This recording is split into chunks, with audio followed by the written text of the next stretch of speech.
Okay, so welcome. How many of you are MBAs from the school? Excellent. Other students from other programs at the school? Okay. Oxford students from around the university, but not at the school. Welcome to you too, and other folks who are friends of the school. And I know there's another 100 out there, another 100 who are waiting in an overflow room, and our alumni are watching this on the web. So thank you all for coming. But thank you especially to Steve Ballmer, who's with us today, and his wife Connie, who's down there as well. So we're thrilled to have Steve here, really thrilled. And I am both professionally and personally thrilled, and I'll explain both of those. So when we write the history of business for the 20th century and the 21st century, there's going to be a whole chapter on Microsoft. There's no question that that's going to be the case. And maybe when we write the history in the 22nd century, there'll be another chapter on Microsoft. And you cannot write that chapter without Steve Ballmer. It's just impossible to do that. So, there's this movie Zelig, and there's another movie, Forrest Gump. And in those movies, the same person is at every transition or inflection point in history. So there when the first personal computer was created, there when this thing called the internet came to be, there when battles between various hardware manufacturers, there when browser wars took place, there when tablets came out, there when phones came out, there when big data in every chapter, Microsoft and Steve has played an important role. And so we're really lucky here that he's going to share some of his insights about the tech businesses and also his life with us. And I'm personally pleased to be here. And there's actually a bookend of this. So about a month or so before Steve joined Microsoft in 1980, he and I sat down. And now a month or so after he left Microsoft, we're sitting down. And so the personal side, and I don't normally get to say thank you like this, but for those of you who are young people out there, treasure the people that you meet early on in your life. So I had two experiences, and Steve kind of changed my life in ways that you won't understand. So I think that the most important thing, or one of the important things you have to learn in business, is how to sell stuff. So when I was about 19 years old, this guy who was a couple years older than me took me by the scruff of the neck and said, "I'm going to teach you how to sell," and took me out to actual places and said, "This is how you do it," and also took me out to show you how to collect money from deadbeats. So that was pretty important, because it turns out you're going to have to sell for the rest of your life. And he also had a car, and so back when I was in college. Man from Detroit. Good way to sell. Yeah, man from Detroit. He had a car, and one night he called me up and he said, "How about we go to this party?" And I met this young, beautiful, smart, funny woman who I married a few years later, who's my wife. Some of you have met her. And so if it wasn't for Steve Ballmer, the world would have been different, at least for me. I think Peter sold pretty hard that evening, too.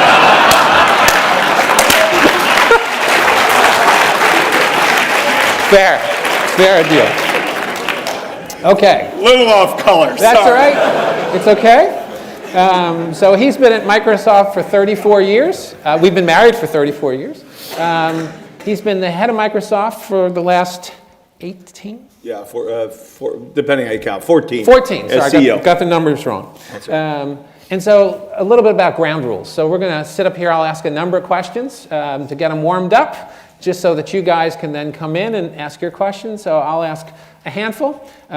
What I'd ask you when you ask your questions is, one, to identify who you are and try to make the question short. We're here mostly to hear from him, and not to hear from you. Okay? So with that, why don't we get started? And feel free to stand up or whenever, stamp around, whatever it takes. So the first question is really connecting to our students. About 13% of our students are going to go off and found businesses. And you joined this firm called Microsoft after you'd done some business stuff at college, and then you worked for Procter & Gamble for 2 years, and then you went to 1 year of an MBA program. So it turns out a 1-year MBA program can work, all of you out there. So tell me. I'm glad I didn't have to explain that to my dad, who didn't appreciate my dropout status. There you go. Okay. So when you went to this firm, this little firm, What was it that you, now looking back at the Steve Ballmer at age 27, 28, whatever it was, do you wish you could tell that Steve Ballmer about the stuff that you wish he had known? What do you wish you had known because again, 13% of these guys are going to go off and start their own firms, or another roughly 12% are going to go off and join some network of small firms. So what would you tell the really young entrepreneur? Yeah, well, let me highlight a couple things that just turned out to be hugely valuable for me.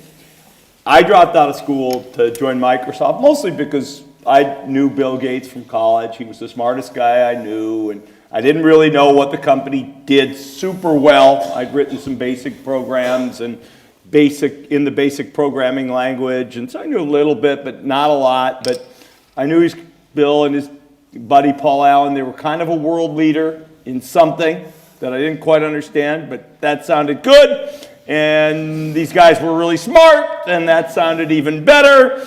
Those are good criteria to think about. There's a lot of criteria you might want to think about, but being world leading at something big with smart people, hey, that's a good place to be, whether you're trying to start a company or thinking of joining. Number one. Number two, piece of advice is learn how to recruit. Learn how to recruit. I didn't really know much about much, but I had interviewed for a lot of jobs. Turned out to be the most valuable thing I added to Microsoft is I actually got the hiring machine going. And mostly because I'd interviewed for a lot of jobs when I was in college and business school. And the more you know about recruiting, because if you're going to be in a small company particularly, everybody's a recruiter. Everybody's out there just, who's the best? Who's the brightest? How do we get them? How do we find them? Go, go, go. I mean, it's kind of the lifeblood. Even to my last minute at Microsoft, last thing I did was a recruiting call. It's what you're always doing.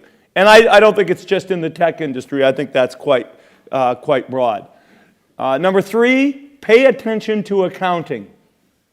Pay attention to accounting. I'll say again, pay attention to accounting. And I don't just mean it in a financial accounting sense, but I sort of wished I'd had the second class in business school. You say, what did you not know? I sort of wish I took one. I wish I'd had two. Management accounting, even more important than financial accounting. Really deciding and thinking about what are you measuring, how do you account for revenue, how do you think about costs, fundamental. The thing I didn't understand then that I understand now, and I wish I could go back and tell a young entrepreneur, is understand price. Think about price.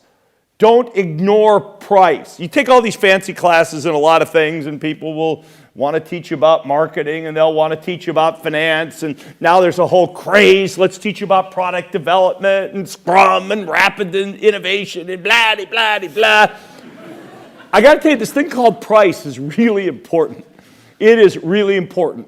It's profit gets made, price/business model. And I still think people underthink it through. And you get a lot of companies that start that have no business model. You have a lot of companies that start, and the only difference between the ones that succeed and fail is one figured out how to make money because they really were deep in thinking through the revenue, price, and business model. And I think that is, let me just say, underattended to generally. And there's probably more that can be done outside the school of hard knocks to learn that. Okay, so lots of advice for you and for that old Steve Ballmer. So advice, speaking of advice, what was the best and worst advice you were given when you were back there getting started? Best advice I ever got at anything I got from my father. Bar none, absolutely.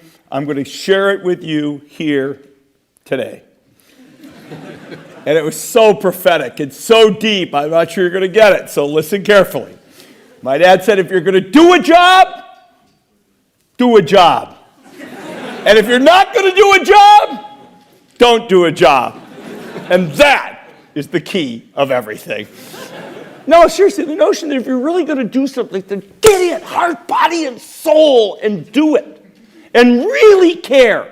And have the kind of brain that forces you. You're always thinking about it and worrying about it and caring about it and nurturing it and tending to it and growing it. And just, you either be all in or be all out. Now, there are disadvantages to this kind of personality, I will tell you. It's not all a bed of roses. But if you want to start something particularly, the notion that says if you're in, get in. Be all in. Be accountably in.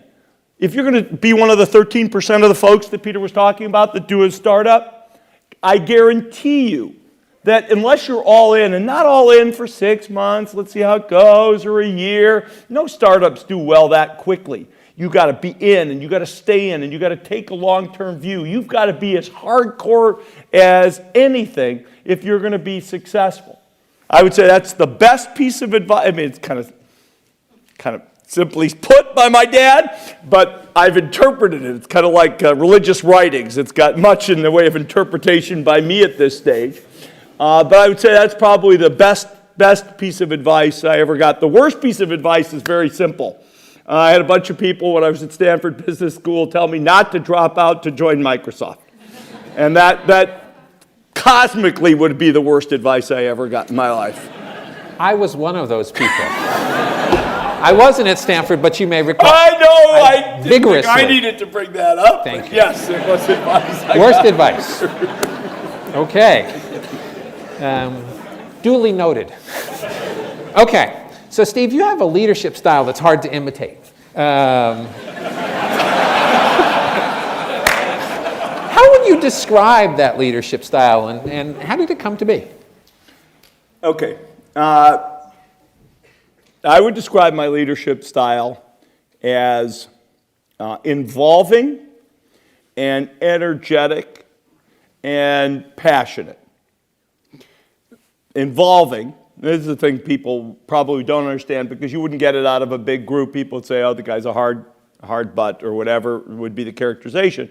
The truth of the matter is I'm actually quite involving. I talk things through with people. I try to get them sold. I am a salesman by nature. I want you to actually agree with me. Don't just come on the voyage with me. Believe. No, you don't believe. No, I'm going to keep trying to get you to believe. And, sometimes it's better to just say, we're going this direction. If you can't get off on the bus, get off.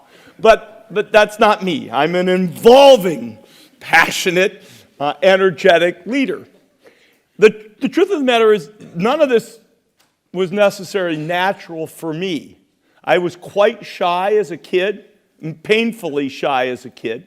Even when I got to college, where I met Peter, I was pretty darn shy. And for me, perhaps the most transformative thing I did for my leadership style, I was the team manager for the Harvard football team, which means you had to kind of like organize the buses and get the tickets in the right place, and the footballs had to be properly delivered. I mean, it wasn't the glamour job, let's just put it this way. But you had to get up in front of the team every day and tell guys what to do. And football players are not nice to managers, basically. And I'd get up there and say, well, today at noon. But I had to get myself pumped up and charged up. And I got good at getting in front of audiences and giving direction. And since Microsoft, I've obviously had a lot more practice. But I think it's all part of my leadership style. It means I like to sort of bring groups with me. And I like to do that by kind of getting people involved emotionally with the mission. You can see why he's a tough act to follow. A very tough act to follow. So, you've been videoed at some point jumping up and down saying you love this company. And let's think about that for a minute, because people don't usually use the term love and company in the same sentence. But you clearly do. And you try to engender that kind of strong feeling. So how do you create a company that your employees can love, as opposed to simply have a satisfying work environment? Let's start with me, and then let's talk about employees, because they are different. I mean, I can pretend, no, all 100,000 people at Microsoft have the same experience, blah, blah, blah. No, Microsoft's like a child to me. It's my child. My wife and I, we have 3, so I know what real ones are like. But it's kind of like a fourth child. If there's something I don't like about Microsoft, I should have changed it. I could have changed it. Every day, what's the mission? What are we working on? We made mistakes, tons of mistakes. Well, then fix the mistakes. Care, nurture. I mean, it's like a baby to me that I wanted to help grow and nurture and succeed. And frankly, it's still like a child to me. I left Microsoft. What will be the greatest joy I can get as a founder of a company to see it flourish with me gone. It's kind of like when your children go off to college. What's the greatest joy a parent can get? To see their children flourish when they go away. So for me saying I love this company, I hope anybody here in the room, the 13% of you who are starting something, you better love it. You better be able to say you love your company. Because if you don't, how will any of your employees, when you have total ability and accountability to change anything, change it so you love it. Change it so you love it. Now, for our employees, when you're smaller, and I've seen every size company between 30 employees and 100,000. I've worked for every one of them. And I know when you're 30, 40, 50, it's easy to get a high percentage of your people to love the place. And frankly, when you're small enough, the people who don't love working for the company, they leave, either because you ask them to or they just know they don't fit because everybody's all in. You know, I remember my first year at Microsoft, what was work-life balance? I'd go to work at 10 instead of 8 on Saturday, and I'd go out to a movie with somebody from work, and then we'd come back and dinner, and then we'd come back to work Saturday night. You know, we were all in, and there was a real ethos. But that fails someplace when you get to be a few thousand people. Or, you know, when you get to be 20, 30, 40,000 people, and people don't see the same dynamic growth. Now, we've been fortunate. We're in a company that's changing the world, and our employees see it. And they can love what we're doing. We have an initiative called For Africa, where we're trying to use IT technologies to improve life in Africa and help bridge the digital divide. Things like that get people very charged up, disproportionately, frankly, to what they cost, their impact. You know, do I think we have 100,000 people who all say, I love Microsoft? Unsustainable standard. What I would hope is pound for pound, person per person. My wife and I were down in the Bay Area last weekend, and we went to a movie theater right near one of our arch competitors. So we drove by their parking lot on a Saturday night, and I felt okay about how we were doing pound for pound on people working and caring. I checked out who was in the movie theaters. I gathered that people weren't just at the movies. Believe you me, it's all how you do relatively. And relatively, I still think we've got we've got the right stuff when in terms of people really loving what they do. So in that description, one of the things you said is, you know, if there's a failure, you got to fix it. And a lot of our students are fixated on startups and fixated on entrepreneurship, and they hear the success story after success story. But of course, we know real companies, they don't have success story after success story. And in fact, fail forward, fail fast, fail frequently, whatever the term is. Can you share with these young students an example of failure and how you pick yourself off of that, up from there, and learn from it? Well, in ancient history, that is, you know, my early days at Microsoft, I could point to plenty of things at which we failed, but they might feel like ancient history. If you look at things in the last 10 years, I think it's probably fair to say there are things that did not go as well as we intended them to. We would have a stronger position in the phone market today if I could redo, for example, the last 10 years. And yet, one of the things you have to say to yourself is, do you give up? There's a whole ethos and culture and kind of rhetoric around startups that I think is just wrong. The rhetoric is startups succeed quickly. The rhetoric is you fail fast. I actually think what really great companies do, and great startups, is they don't fail fast. They may modify their ideas. They may see that their core proposition needs to change, but it's a great team of people that's really fired up, that's found a fertile area, and you just keep working it until you get it absolutely to be successful. Now, sometimes you run out of money. Fine, you fail, you move on. That happens. You know, in my own case, I believe Microsoft's well enough capitalized that if we don't succeed, our job isn't to give up and go home. It's to try to continue the initiative, but catch the next wave of rapid innovation. I mean, take the world 10 years from now. Do you really think we're going to use devices that look like any of the devices that we have today? They will change. Whether they will be things that we wear on, or do you keep investing for the next wave? I think startups face this. I think larger companies face this. But I think that sort of the tenacity and patience, adaptability, but patience and tenacity is probably the thing I would encourage more in people who are moving to do startups. I think the rhetoric is everything just goes splendidly. We all know 98% of startups go away altogether. Another 1 or 2% wind up having nice exits, and only a small percentage are colossal successes. And so you really have to sort of set your mind on the fact that if I'm going to be one of the guys who really make it, I'm going to have the tenacity to really stick with my idea or some modification of my idea. Microsoft was founded in '75. I wouldn't say we hit the big time until sometime in the mid to late 90s. Google was started 97-ish. I would say they hit the big time probably 10 years later. Facebook's 10 years old. They'll make over $1 billion this year. That's pretty good. That's pretty good. But that's 10 years. That's not, oh, we fell out of bed and then, we were successful 5 minutes later. SAP was at things 20 years before they were successful. Oracle was at things 15 years. And while things are somewhat faster today, the notion of taking a long-term point of view, I think, is the number one thing missing in most companies, big, small, or startup. So, before, over the last day, we've been talking about a bunch of things, including your insistence that you're building a company to last for a long, long time. And a brand that's going to last for a long, long time. What does the Microsoft brand mean? Well, what does the we have a lot of brand studies that'll tell you what it does mean. The real question is, what can and should it continue to mean going forward? Microsoft has meant, historically, affordable technology, affordable software, actually. Let's be more clear.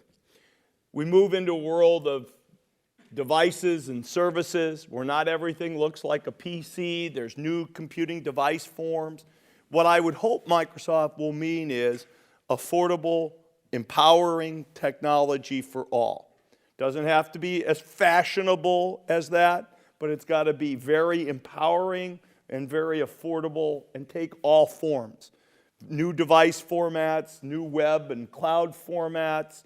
That's what I would hope it means. And if you even move further back, then I would say empowering technology for all, that ought to be a brand proposition that if we run the company correctly, can last 20, 30, 50 years or more. I had a bunch of guys at Microsoft, we were going through angst 5, 6 years ago. People were talking about, what do we want our brand to stand for? And, let's face it, Apple's had a good run recently, and Apple's, quote, cool, unquote, unquote, quote, your choice. But the fact of the matter is, that wouldn't be our brand. That's okay, there are many brands.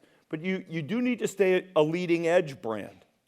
And the best brands I could come up with are people to think about to emulate are actually educational institutions. You could argue that brand Oxford, for example, is the longest lasting brand in the world. And it kind of means leading edge, but not too you don't have to be cool. It's leading edge education. You don't have to be cool, just remember that. No, but it stays leading edge. Brand Oxford, in the US, brand Harvard. These brands are global brands that somehow renew themselves as always being at the forefront, despite the fact that they've been around forever and ever. And I think if Microsoft can have a brand that is like brand Oxford or brand Harvard, but applied to the field of technology, that's a great thing for the company to strive for. So that sounds like a great goal, and you've made a lot of progress on it. You've worked with a lot of interesting people, but in particular, you've worked with this incredibly strong, powerful Microsoft team, including Bill Gates. What's it like to work with a team, because this is the A team in any world. So tell us what it's like to work in that kind of environment. Well, it's probably the coolest thing you get. Look, at the end of the day, you'll spend more time with the people who you work with than almost anybody around. So you want to like them. You want to respect them. You want to spend time with them. You want to be sort of awestruck by them. You want to be impressed. You want all these things. And particularly right now, we just appointed a new CEO. We've scattered hither and yon to meet all the people at every company in the industry. And I can tell you, we do have absolutely an A team. There are other good teams out there, but our team is top notch. What distinguishes it? Our people, in general, care more than most people you'll meet in life. They care more. They are brighter, and we optimize for that. They are brighter, they care more, and they have a real point of view. With that, we get some prima donnas and pains in the neck. That comes with the territory, and if you can't sort of tolerate people who are a little different, but very bright and talented, I think it's tough to make a go of it, at least in our industry. Maybe not every industry, but in our industry, and I kind of like that.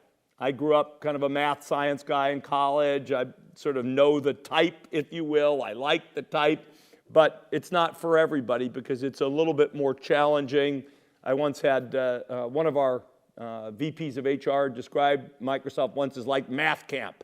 Everybody's trying to prove themselves right and argue, and it's not for everybody. On the other hand, it makes for an environment in which intelligence and passion and commitment can really come out. So one more question, then I'm going to open it up to everybody else. So you've said you have no idea or that anything could happen in the world. But if you took out your crystal ball, what technologies, well, let me ask you the question I ask CEOs, not that one. 25 years from now, 30 years from now, what are the phenomena that are going to change business? Yeah. So not the technologies, but what phenomena that, that your kids, or maybe a generation past that, they're going to have to deal with in business?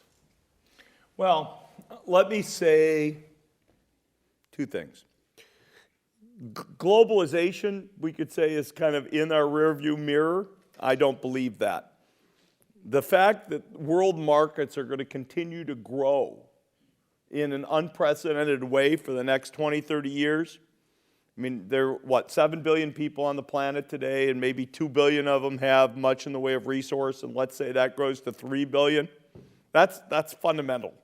That's a fundamental opportunity for innovation, for growth, for prosperity, for improvements in world prosperity. It creates new challenges.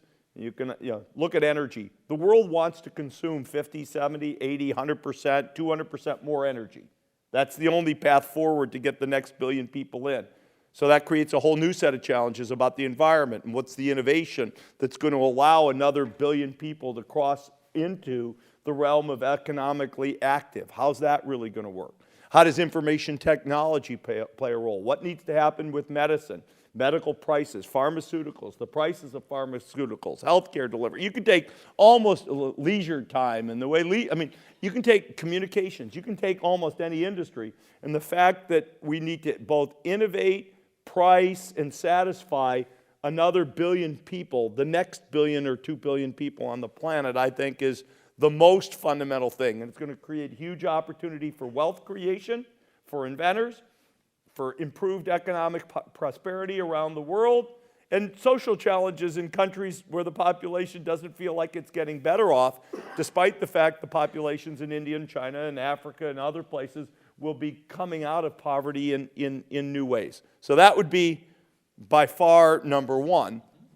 The other thing I would say is the ability still to use technology in business to sort of transform the way you serve your customers is enormous.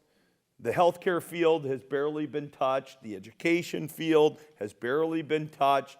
This whole topic of big data and machine learning, having technology that really learns about the world and really learns about customers and tries to bring them in and together intelligently. It's just so really nascent still at this stage that I think there's just, everybody in business is really going to have to understand it. Everybody in business is going to have to understand it. So the ongoing impact of technology and the ongoing impact of globalization would probably be the two things I would most cite. Excellent. For those of you who are students, that's why you study demography and big data.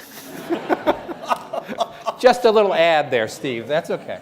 So, I've got more questions, but I want to make sure that the students and the other folks in the room have a chance to ask questions. So again, kind of rule, identify yourself. Well, first of all, stick up your hand, identify yourself, and the question short. So I'm looking at the, so why don't we start right there? Thank you. CK Rain from the MBA course. My question is, so your life motto is to, if you're going to do a job, do it well. But I imagine there's jobs as a CEO of a 100,000 people company that there's jobs that you don't really want to do. Maybe. Or in accounting or finance. Personally, I find that stuff quite challenging. How do you build the people around you? How do you trust them to get that done well if it's not something that's naturally skillful to yourself? Okay. Two things. You can't not like anything. You're really not allowed to. You have to, I'm not saying you have to be good at everything, but if you consciously as a leader really want to be, you can't embrace it, you are going to screw it up.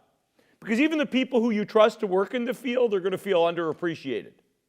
So in a sense, if you really want to lead a company, you have to want to lead the whole company. Because most companies do depend in various ways from a broad set of people to really be successful. I am not an engineer. I have never written a line of production code in my life. I mean, I wrote programs my freshman year at Harvard and in high school, and that's it. So you could say, you don't know that very well, do you, Steve? To which I would respond, no, I have never looked at any production code, despite the fact that selling software has basically been my livelihood for 34 years. How do you build trust? It's not by saying, well, I'll just leave it alone. It's by engaging. It's by asking questions and questions and questions. Pressure testing the answers by asking the same questions to other people, by putting products in the market and getting feedback back from customers and asking questions and asking questions. So I will never be I never was an expert. I can't even use the future tense anymore, but I was never an expert in writing software. But that did not let me off the hook for whether we were building the right products with the right quality and in the right way. And I won't say things were always perfect. That's not the point. You can't shy away from anything or you alienate people. And in some cases, if it's important enough and you just don't really know the details, you learn to ask the right questions. Not everybody does. On the other hand, every company needs to have a measurement system that people understand. And it's generally these guys called accountants. You don't think of them this way, but they're generally kind of like the refs at the game. And they tell you whether the ball went in the goal. That's what they do. So you really have to embrace them and say, come on, let's figure out how are we measuring, whether we're making progress. So even though you may not love the calculations, the numbers, and all that, you have a good dialogue in your future, CK. Okay. Let's see. Why don't we kind of stick here in the middle? So can we get the mic there? And those of you in the back, I'm having a hard time seeing. So if you wave when you stick your hands up, it might help me. It's just the lights. Hi, I'm Utkarsh. I'm also doing my MBA over here. I saw a video once where you were talking about how talking to IBM was so frustrating about how they talked in KLOCs, kilolines of code, and clearly Dude, you've been looking at some ancient history video, but go ahead. I love Silicon Valley ancient history, but yeah. So the thing is, I mean, are there things that are still out there where the measurement system is actually the wrong way to look at things? It's actually rewarding something which is counterproductive. Yeah. That you still encounter? Yeah, I think there is. In today's environment, I actually think measurement's getting trickier. It's getting trickier because in some senses the cost of starting up at least anything that's a cloud service has come down sufficiently that people can assume that anything that gets popular, anything that gets updated regularly, there's lots of ways to view success. Oh, I updated my site 28 times this month. Yes, I'm a genius. Or I got 100,000 new users. Yes. Well, you really have to decide what the heck success looks like. Is speed of change the goal? Or is speed to success the goal? I think in general, it's speed to success. What does success look like? Sometimes rapid iteration helps. Sometimes rapid iteration doesn't help. Sometimes having a lot of people sign up really represents usage. Sometimes it's a false metric. So when you say, do we have the right measures? Part of what everybody needs to do in their own industry with their own company is really figure out what the right measure of success is. Let's take WhatsApp because it's in popular mind right now. Obviously, if your goal was to sell the company, they had the right goal set. Low cost to 450 million or whatever the heck the number of users is, sell for 19 billion. Does this imply that everything that gets 450 million users would sell for 19 billion? No, it does not. Is it a fad? Well, probably not. It looks more like text messaging. I don't know whether they'll be successful or not. But you do have to start to really sit there and say, what's my goal? Will that asset ever be worth anything? Will those 450 million people ever generate enough revenue to pay off the reasonable people? You know, Zuckerberg believed so, and you know, no reason to doubt him. But you really have to look at it and say, what is the measure of success? In the long run, the measure of success is, do I make a lot of money for my shareholders relative to their expectations? That is the long term. The question is, how do you get there? How do you chunk it up? What are the activity measures? And do I think there's still a lot of things to be figured out? Yeah, I do. He mentioned something called KLOCs, thousands of lines of code. In the old days, if you wanted to know whether a programmer was any good, you might ask the question, it was a wrong question to ask, how many thousands of lines of code a month can they produce?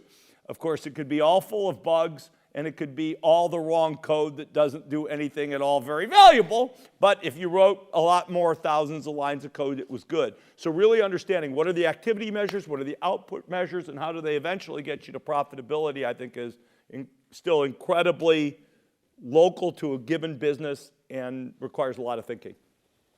Excellent. So in the back, I think we have somebody from the BBC up there.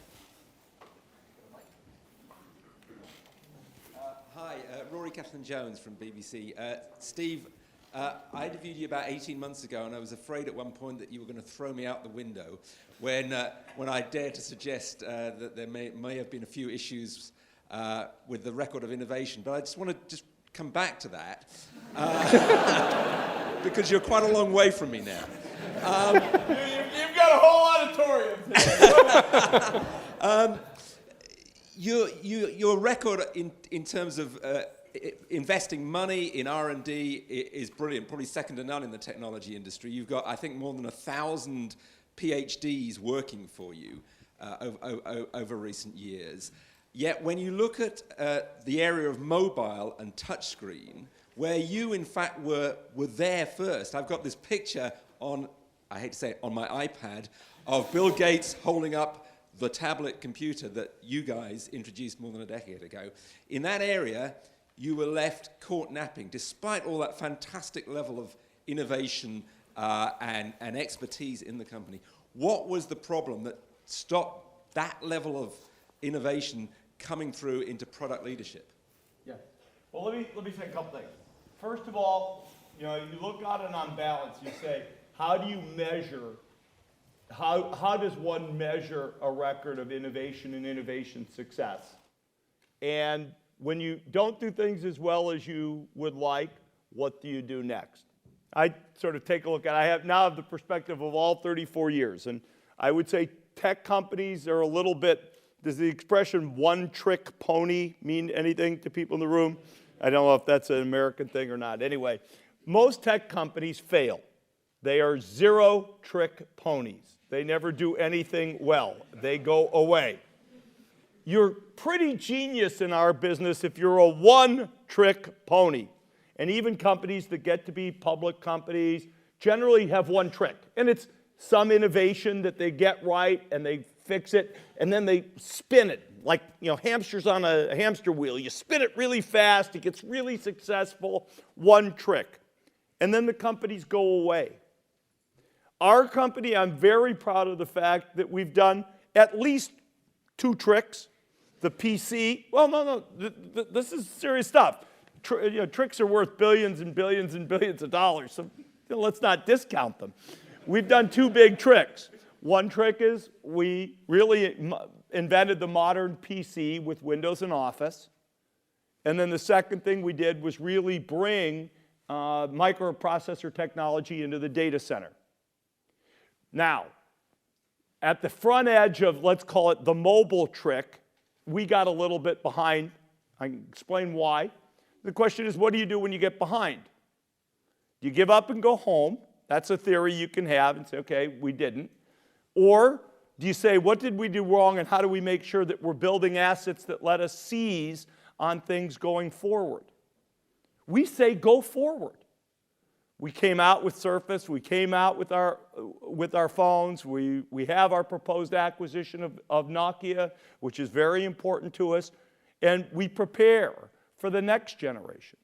Now, if I look back in 2020 hindsight to answer the question, Roy, the thing I regret is that we didn't put the hardware and software together soon enough. It was almost magical the way the PC came about with an operating system from us and hardware from IBM. There was a little bit of magic, too, for Android and Samsung coming together. But if you really want to bring a vision to market, it is helpful to be able to conceive and deliver the hardware and software. And our company's in the process of building new muscle so that we're not just thinking about things like tablets in advance and then letting Apple commercialize them, but so that we have the innovation muscle, so that we have the marketing muscle. And you see it in what we're doing today with Surface and what we're doing today now with Windows phones and Nokia. Does that mean for sure we'll lead the next generation? No. But we're there working hard to make sure that that next wave, we're there. We're catching it. We're driving. So I won't try to tell you that our record of innovation is perfect. I'd say we've done more tricks than anybody else. Apple's done 2. We've done 2. Well, I might say we've done 2.5. I'd like a half credit for Xbox so far. But, we've done 2.5. Apple's done 2. Most guys only do 1. Google's got 1 to their credit.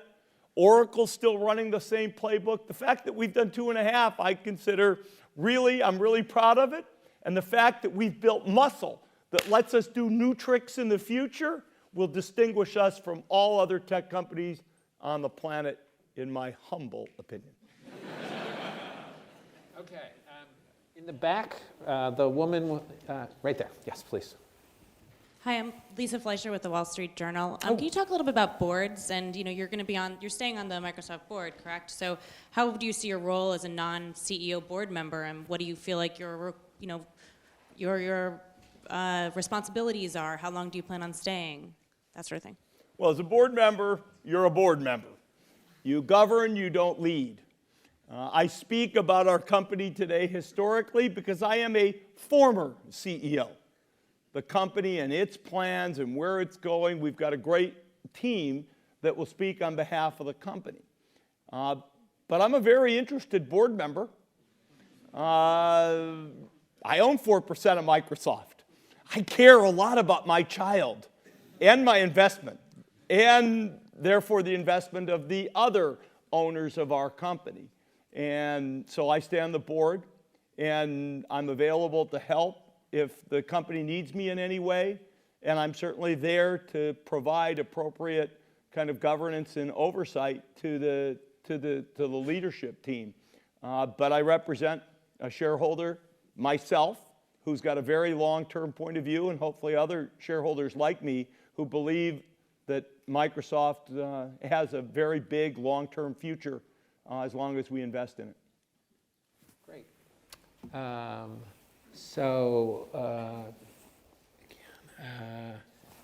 Right there. Wait for the mic. My name is Chris Agua, MBA program from Detroit area, West Bloomfield. West Bloomfield, next town over from where I grew up. Please go ahead, sir. My question is, you mentioned the word empower your users several times. Can you go deeper into what that means? And additionally, how do you see healthcare patients empowering themselves in the healthcare industry with your technology? Yeah. I mean, if you start with it fundamentally, you say, look, we started as a company building tools. When I got to Microsoft, our products were all tools for people to write programs. And then we started building tools for people to create documents and spreadsheets and do analysis. We're at our sort of DNA core, we've been toolsmiths. And what do people who write tools do? They give others the tools to empower themselves to accomplish something. And I do believe that it's a strength of it has been a strength of Microsoft's and a weakness. When you build tools, sometimes you don't complete solutions. That's been its weakness. But at the end of the day, if you think about giving people the tools to let them accomplish what they want to accomplish, you have a much broader, more important vision in some senses than you might if you took on a narrower slice of the pie. We have given IT departments the tools to take care of corporate IT. We've given software developers tools to let them sort of build the solutions that are interesting. We've given information workers the tools for expression and communication and analysis that are very important. You point to the healthcare field. Again, I won't speak for Microsoft sort of and its future product plan, but when you get to it at the end of the day, it is an interesting question. Will more of the sort of health solutions of tomorrow depend upon individuals who are empowered to take responsibility for their own health, or it will be more about providing tools to doctors and institutions who help deliver health to you? I think they're both interesting cases. They're both ripe for innovation. We certainly have experimented and have products that we have put in market in a variety of those categories. But I do believe that tools both for health delivery organizations as well as individuals to be empowered on their own health will be huge opportunities. Excellent. So, trying to make sure. How about person over here? Michael, part of the MBA. You spoke about Microsoft being your fourth child and being in love with it. How do you balance that with the 3 children and wife that you actually have and still ensure successful relations on all sides? Oh, I'm really, really good at it. That was for my wife. Look, I think anybody who has a professional, sort of has a lot of passion for their professional endeavor will deal with this. And everybody will deal with it differently and at different phases of life.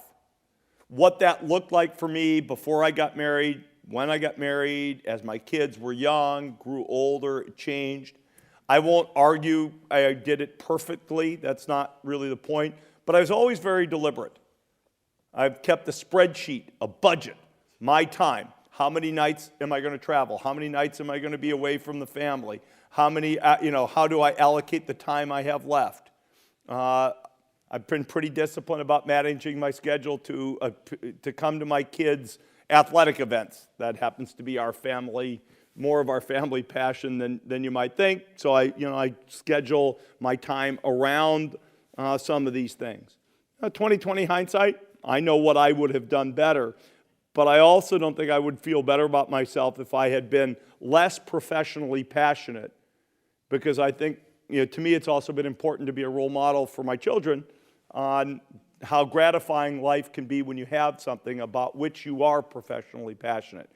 The number one thing I think I would say and answer your question is be deliberate.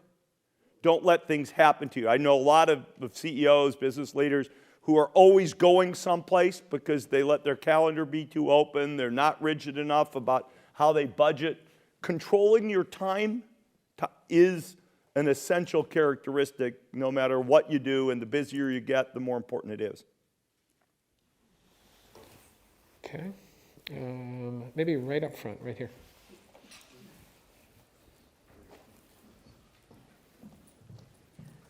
Hi, Chris Jones, local business owner. Would Microsoft have been built in the UK?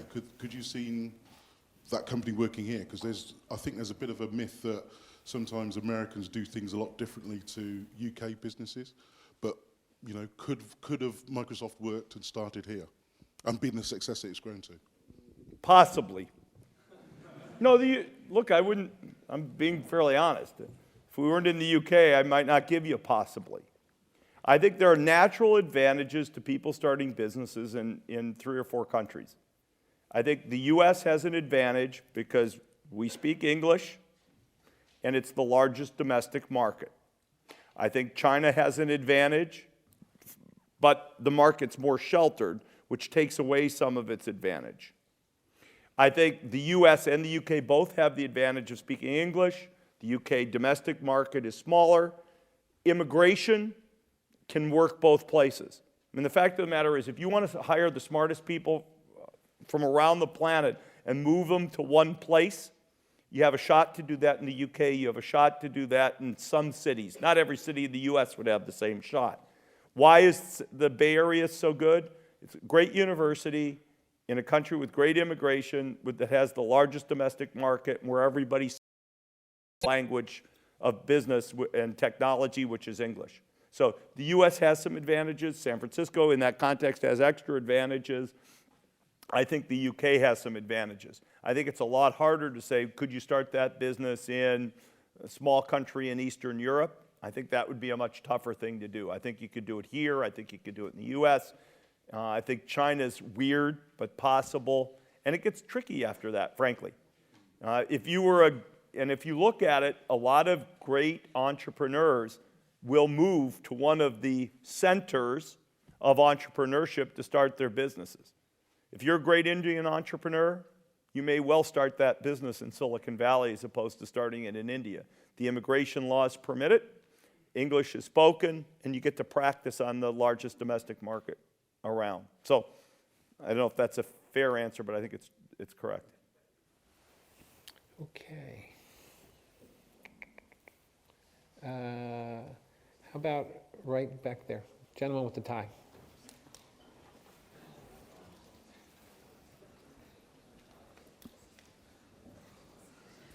Hi, I'm one of the 13% and an MBA. My question is, what is the toughest decision that you have had to make? All tough decisions. Every one of the top 5 are the same. Hiring or firing somebody. All the toughest decisions are about people. You'd say, oh, was it some big strategy choice? The strategy things don't tend to look quantum. That is, we go down the left path or the right path. They tend to look more continuous because you get to continue to evolve and improve and change your thinking. Acquisitions are slightly different. But most of the toughest decisions are, do we hire this person or promote, or do we fire this person?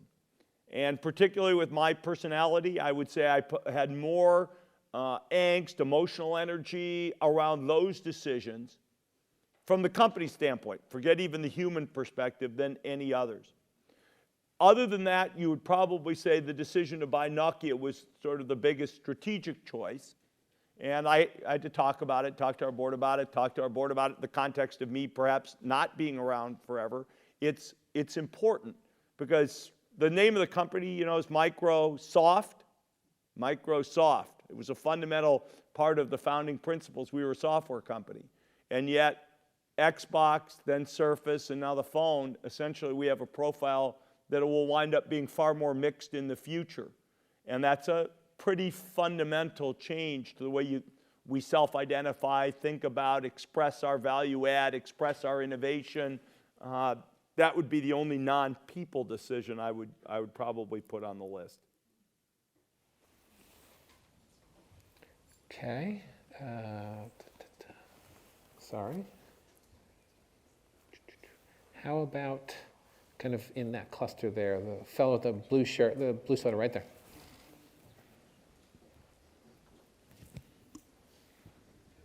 Hi, I'm Rohit. I'm from the MBA batch as well. And my question is for the rest of 87%, which will soon choose employers for us. So my question is, what are your tips on top 2 or 3 things which we should keep in mind when we choose our employers, and what sort of matters most? Yeah, I would say the most important thing is to find something that you can really get excited about the work. People will often optimize for other factors. People will optimize for the pay. People will optimize for the resume. People will optimize for the lifestyle. People will optimize around a lot of things. At the end of the day, find something where you think you're really going to really love going to work every day. Particularly after an MBA program, I think it's particularly important. If you get it wrong out of college, you can always go back and get an MBA and try again, right? You get, boom, it gets you a second cut at it. This is your swing now. You gotta love what you're doing from here on out. So don't optimize for all the random garbage your brain's gonna throw in.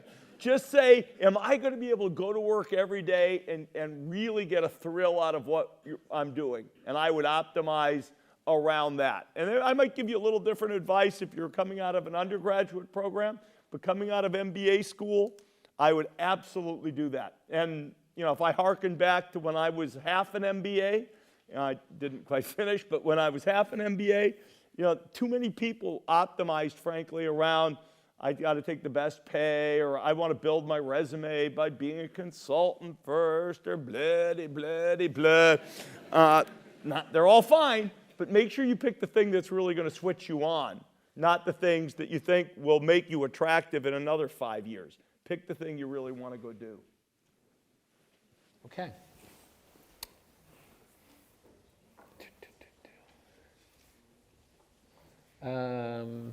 How about, actually, gentleman with the tie over here. Hi, I'm Daniel. I'm an MBA student. I'm from Coral Springs, Florida. I just wanted to ask you, I know you do things for the excitement and everything, but what is the best perk of being immensely wealthy and powerful?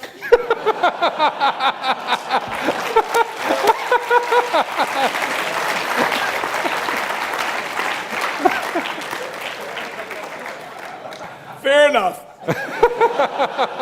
Before I retired, this is the first group I've spoken to since I retired. I probably would have actually punted your question a month ago. But today, special for you, Daniel. The number one thing I found that really is fun, I can play just about any golf course I want on the planet, and I get a real kick out of that, I have to say. I can get there, somebody will take me out to play, and I'm a lousy golfer, but I really love it. That's something to look forward to. You thought it would be something bigger and more cosmic? No. No.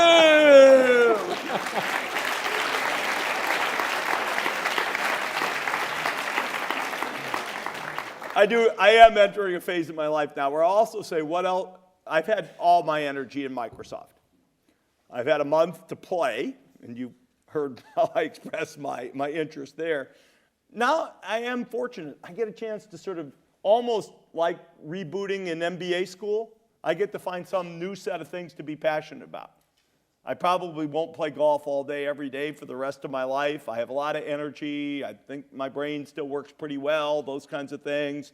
And I get the luxury, because of the things you cited, I get the luxury of really trying to figure out what might be fun to make a difference in the world. And I don't want to default to something that's obvious, so I'm going to take some time and really figure it out and say, what will be the thing that switches me on from age 58 to 70 or whatever it winds up being. Excellent. So how about, there's a hand right there I can just about make out. Yeah. Yeah, you. Actually, no, the one with the coat. Yep, thank you. Hi there. Hi, Adam Morris from Avaggio. When you die, what would you like written on your gravestone? That's easier than you might think. I hope people say he was a great father and a great husband. And everything look, it's almost shameless with my wife here, but truthfully, at the end of the day, that's about all you get. I mean, look, I get a lot of excitement and pride and enthusiasm about what I did, but it's easy to see. 30. Let me hope for myself. I got 30 more. Okay, years that is. 30 years from now, whatever Microsoft is will be kind of the work and success and beauty of the next generation. And whatever I've done in my life to benefit society after Microsoft, even that'll be in the rearview mirror. The only thing that really will be left, hopefully my wife will still be around, and hopefully my kids will still be around. And at the end of the day, that's the optimization that's most important. Right there, woman right there. Hi, I'm Dara Latinway, and I'm doing economics and management, which is an undergrad. So it'd also be interesting to hear your thoughts about what I should be thinking about after uni. But my question is, I recently watched the film Her. I don't know whether anyone else has watched that, and I don't know whether you've seen it. But it's quite interesting, a little bit disturbing. So I want to know what you find slightly worrying and disturbing about the development of technology in the future, particularly in relation to your kids. Do you worry about it in terms of how it affects them? I don't actually worry about it at all. I'll explain why. My wife does worry about it, and I can also explain why. But in a sense, to anybody who's in the technology business, why not worry? Because they're all technology challenge. Anything you'd worry about, I'd view as just more input into the product development cycle. And of course, look, if people want to get lost in fantasy worlds, there's plenty of ways to do it with or without technology. I did not see the movie. I did watch the Oscars with the guy talking to his phone the whole time. I don't really know what the movie's about. But are there ways to get lost in a fantasy world? Sure. Can people do that without technology? Of course they can. So where's the role of technology? I actually think technology brings people together more than it splits people apart. People who are very shy and would have been loners actually have some limited social engagement because they can get it online. Are there dangerous people lurking on the internet? Of course there are. But there are dangerous people lurking without the internet at all. It's a technology challenge. How do we just continue to tune the technology?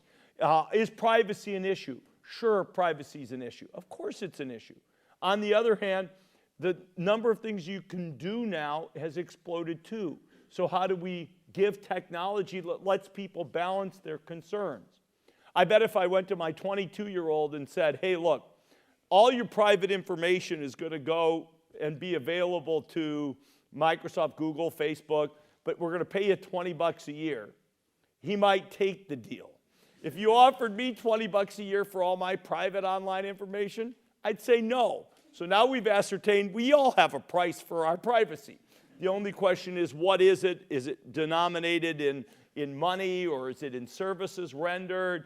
And the technology's got to be able to scale to serve somebody with high privacy needs, lower privacy needs. So all of these are just technology opportunities. They're opportunities for innovation. Everything people worry about where technology can have a negative impact on society, I see as an opportunity for future innovation, essentially.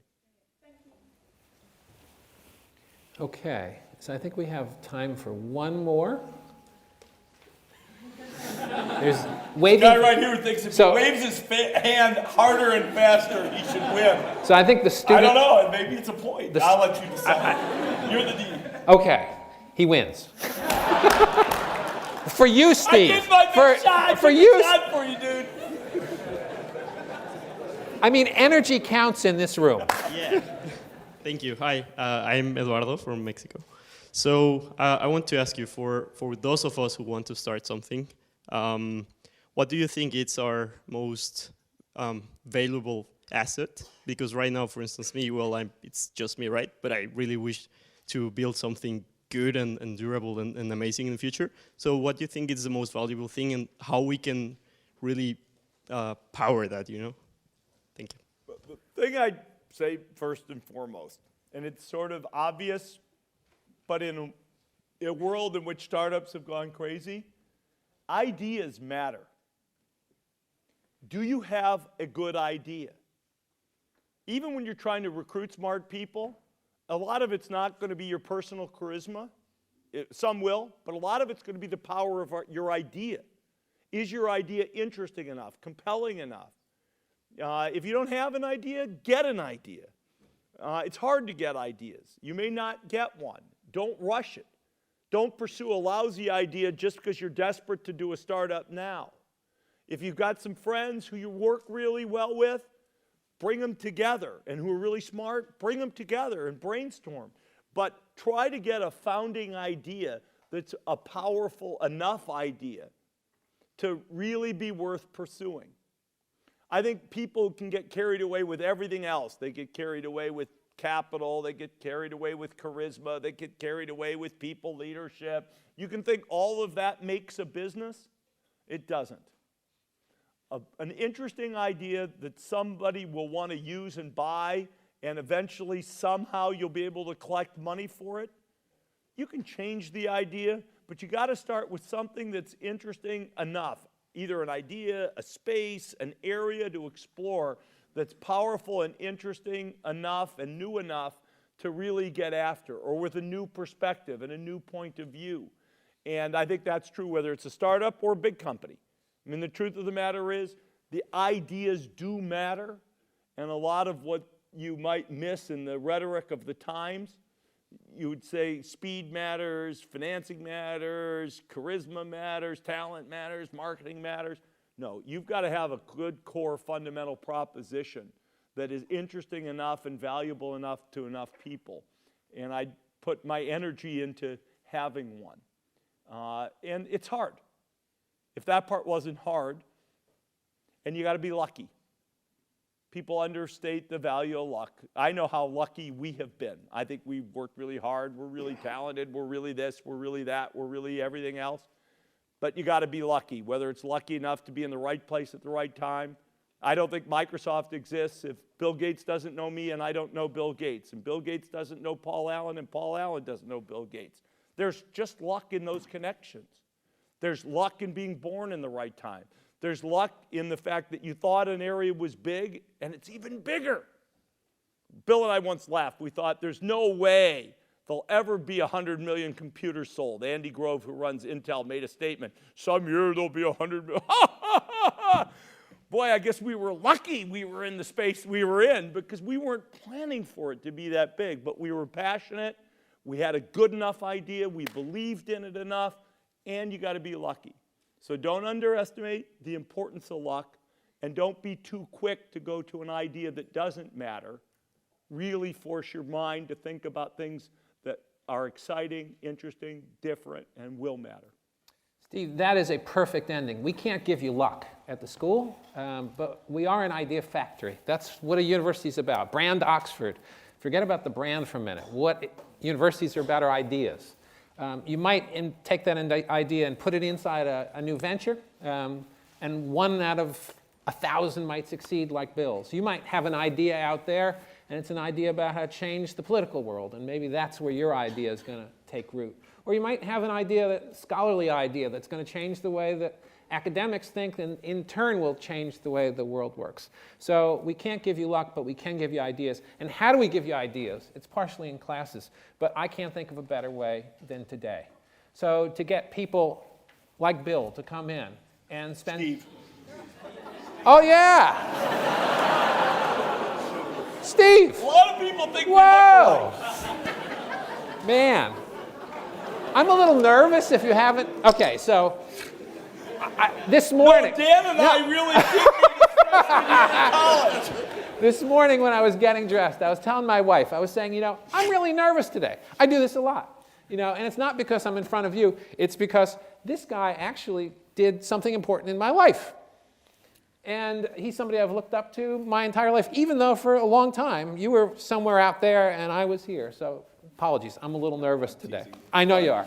In any event, hopefully you have all learned a little bit today that there's no way we can teach in class. And I'll tell you something I would bet on. That next Ballmer chapter will be incredibly interesting. And I'm going to make you back, Steve, to tell us about the next chapter. You got it. Okay. Thanks, everybody. Thank Good you. luck to all. Rousing Oxford, welcome. Come on.